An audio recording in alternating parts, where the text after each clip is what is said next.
Kwa majina naitwa Sharon Emmanuel, nasoma katika shule ya msingi Chema, mkoa wa Kagera, wilaya Karagwe. Tulikuwa na miundombinu mibovu kwa kuwa mvua ilikuwa ikinyesha darasa linageuka kama mto. Maana mwalimu alikuwa anakosa namna ya kuingia darasani na kufundisha. Na sisi tulikuwa tunatoka nyumbani kwetu mbali alafu tunakuja kupata elimu. Na sisi tulikuwa tunapoteza siku nyingi sana za kupata masomo walimu walipokuwa wanashindwa kuingia darasani.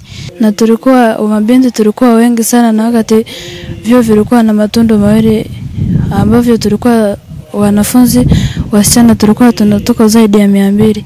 Tulikuwa tunapata shida za katika kuingia katika vyuo vyetu, na wasichana wale ambao walikuwa wanapata shida kipindi cha hedhi. Kama sisi wavulana tulivyokuwa tunaenda kujisaidia muda wa mapumziko, tunaenda vioni havitutoshi na wengine wanaenda kule vichakani kuharibu mazingira. Maji yanajaa darasani. Haupati yani mwalimu atakavyoingia darasani. Tulivyokuja hivyo yani tunaondoka bila kujifunza kitu chochote, tunarudi nyumbani bure. Hatukati tamaa, labda tunaendelea kuja tu. Ilikuwa inaleta taabu sana. Mfano kuna madarasa ambayo yalikuwa yanaungana. Mfano awali, la kwanza, la pili inakuwa ni darasa moja. Kwa hiyo muda wakija kwa pamoja, kuna darasa inapaswa liwe nje au madarasa mawili yawe nje. Ni baadhi ya wanafunzi na mwalimu mkuu wa shule ya msingi Chema iliyopo wilaya ya Karagwe mkoani Kagera wakieleza magumu waliyopitia kutokana na ubovu wa miundombinu shuleni hapo, hali iliyopelekea baadhi ya mambo kushindwa kutekelezwa kwa wakati. Kwa kweli hali ilikuwa ni mbaya sana. Nafikiri mingine nimejionea pale, hali ilikuwa ni mbaya sana kiasi kwamba wakienda watoto watatu maana yake mmoja lazima ajipinde kwingine, au wakati mwingine wani uchafuzi ulikuwa ni mkubwa sana. Na hapa wanaonyesha furaha yao baada ya kujengewa miundombinu ya kisasa. Nimefurahia kuona mmejengea darasa ndani kuna kigae na nje mmetuwekea madirisha mazuri na mabati ya kisasa. Tumefurahi sana. Nimefurahia kwa sababu wametuwekea chumba maalum cha wasichana wakiwa katika kipindi cha hedhi.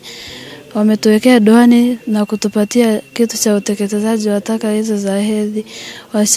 Sisi wasichana tulikuwa tukihangaika sana tukiwa tumeingia kwenye kipindi cha hedhi. Lakini kwa sasa tumefurahia sana, tunapata maeneo mazuri ya kutolea na kubadilishia. Tunafurahia sana kwa kutujengea miundombinu mizuri. Kwa sasa tutakuwa tunasoma kwa bidii na maji hayatarudia tena kuingia darasani. Kwa hali ilivyo sasa shuleni sikosi. Najiuliza kesho wasingekuja kutusaidia, sijui mazingira baadaye tungekwaje, na matumaini kwamba walipotujengea kesho hatutarudia tena kupata mateso kama hayo tuliyokuwa nayo. Nimefurahi sana kuona wamekuja wametujengea miradi mizuri, na sisi tumefurahi pia. Muendelee kutusaidia na sisi tumefurahi. Nitaendelea kusoma kwa bidii, sitakuwa nakosa shuleni. Tumewapata wafadhili waliosaidia kujenga miundombinu hiyo.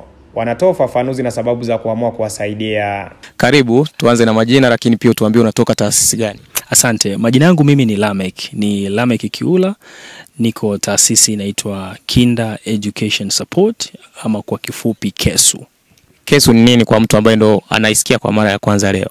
Naam, KESU ni taasisi sio ya kiserikali ambayo imesajiliwa mwaka 2023 ikiwa na malengo makuu ya kuhakikisha kwamba tunaweza kutengeneza mazingira rafiki na wezeshi kwa watoto walioko nchini Tanzania, kwa kuanza na watoto wanaopatikana Kagera, ili kila mtoto mwenye ndoto au vision kupitia elimu iweze kupatikana. Kwa hiyo KESU ni daraja kati ya ndoto walizonazo watoto na mazingira wanayoyahitaji ili ndoto iweze kutimia. KESU ni muunganiko wa wafadhili ambao wanapatikana Ujerumani, bodi ambayo inapatikana Tanzania, bodi ya waanzilishi, lakini pia bodi tendaji ambayo pia nayo inapatikana Tanzania pamoja na sisi wafanyakazi. Sio kwamba ni taasisi ambazo ni kubwa sana, ni taasisi za kawaida ila zina watu ambao naweza nikasema ni watu wenye mapenzi mema na nchi yetu, na ndio hao wanaotuwezesha sisi kuweza kutekeleza miradi kama hii. Na kwa hapa Tanzania mpo kwa muda gani sasa hivi na mmeweza kufanikisha vitu gani mpaka leo? Na kwa mwaka 2024 tumefanikiwa walau kuwafikia watoto zaidi ya 1500 wanaopatikana katika shule za msingi za mkoa wa Kagera. Hapa tumewafikia kupitia programu za ujenzi wa matenki ya maji yenye vichujio kwa maana zile water filter, lakini tumeweza kuwafikia kupitia ujenzi wa madarasa, mfano kama hii hapa ambayo tunaizungumzia, lakini ujenzi wa miundombinu ya vyoo, na hapa ni vyoo rafiki kulingana na mazingira kama hapa unavyoona. Kwa hiyo mkusanyiko wa haya yote ndio hiyo ambayo inatufanya sisi tuone kwamba ndani ya mwaka mmoja tayari tumewafikia watoto wengi kiasi hiki, na hapo tunaizungumzia bajeti ya karibu shilingi milioni 200 ambayo imetumika kwa mwaka 2024. Kwa hiyo ndio mwanzo kabisa wa kazi inaanza, lakini tayari mapokeo na matokeo vinaendana na vinatia moyo. Kwa hiyo kwa hata mtu ambaye wanatusupport sisi kuweza kufanya hiki, akisikia, akiona, akijionea vitu kama hivi ambavyo vimefanyika hapa, ni dhahiri kwamba tunapata nguvu ya kuweza kuwafikia watoto wengi zaidi. Na ni kweli changamoto za namna hii bado zipo na zinahitaji washirika wengi zaidi ili kuweza kuzipunguza au kuzimaliza kabisa. Kwa muda uliofanya kazi na Wajerumani, ni watu wa aina gani kwa utoaji au katika kusaidia hii jamii yetu ambayo imetuzunguka huku Tanzania? Well, kwa muda niliofanya kazi na Wajerumani, mimi naweza nikasema ni watu wazuri sana. Hawahitaji bla bla, hawahitaji uswahili. Wahitaji uswahili kwa maana kwamba kama mlikubaliana mfanye jambo fulani kwa wakati fulani, inabidi ufanye hivyo. Kutofanya hivyo tayari unakuwa umewawekea kama alama nyingi za kuuliza kwamba kwa nini hiki hakiko hivi, unless kuna changamoto kama hiyo imetokea na umeweza kuitolea taarifa mapema. Kwa hiyo naweza nikasema Wajerumani ni watu wazuri sana, hususan wale ambao mimi nimewahi kufanya nao kazi. Na kwa upande wa kutusaidia sisi kwa maana ya shule zetu na wadogo zetu ambao bado wanasoma, hili ni eneo ambalo kwa 100% mimi hata kesho mtu yote akiniuliza nitasema hawa ni watu ambao nafikiri tunaweza tukawapokea kwa mikono miwili kila wakija. Turudi kwenye huu mradi ambao umeukabidhi siku ya leo hapa. Ni mradi ambao umehusisha nini na nini, lakini pia umegharimu kiasi gani kama utaweza kutaja? Mradi huu umehusisha ujenzi wa matundu 20 ya vyoo, ambayo matundu haya 20 yana chumba kimoja kwa ajili ya watoto wenye mahitaji maalum kwa maana ya wenye ulemavu, lakini pia ina chumba kingine kwa ajili ya mabinti kuweza kujistiri wanapokuwa kwenye siku zao. Hiki ni chumba ambacho ni full set ambacho pia kina incinerator kwa ajili ya kuchoma zile taka.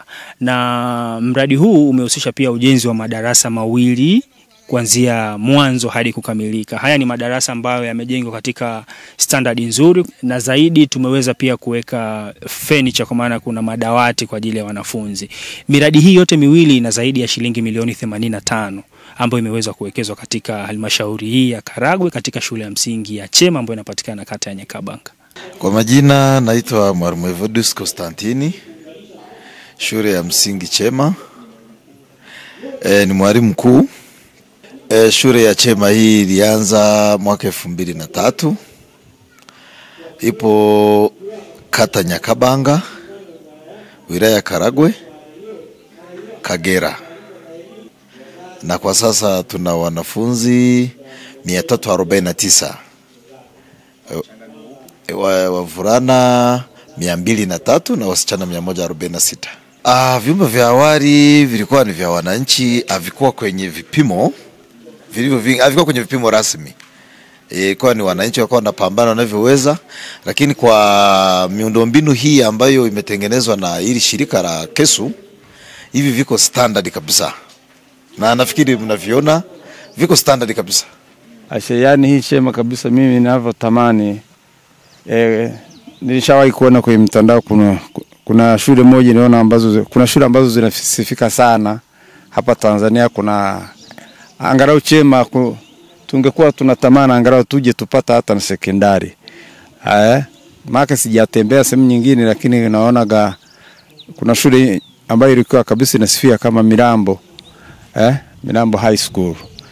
Hapa nasema sisi tunataka tuje tupate angalau waita Chema High School ambayo imefika kwenye kiwango kizuri zaidi. Mimi ni mzazi mmoja kati ya wazazi ambao wana wanafunzi hapa shule ya msingi Chema, na kwa majina naitwa PC, ni mkazi wa huku. Namshukuru sana Mwenyezi Mungu. Ninashukuru kwa mambo yote mliotutendea. Kwa tunaumizwa sana sana watoto wakiwa kwa mfano kama wa mabinti wanaingia kwenye siku zao, unakuta mtoto anakaa nyumbani, lakini kwa sasa tunamshukuru Mungu, yani umetuwekea vizuri. Sasa hivi watakuwa wanasoma kila siku, wanafanya kazi vizuri na watashinda nyumbani tena kwa lolote ili mlio tutendea. Tunawashukuru sana pia.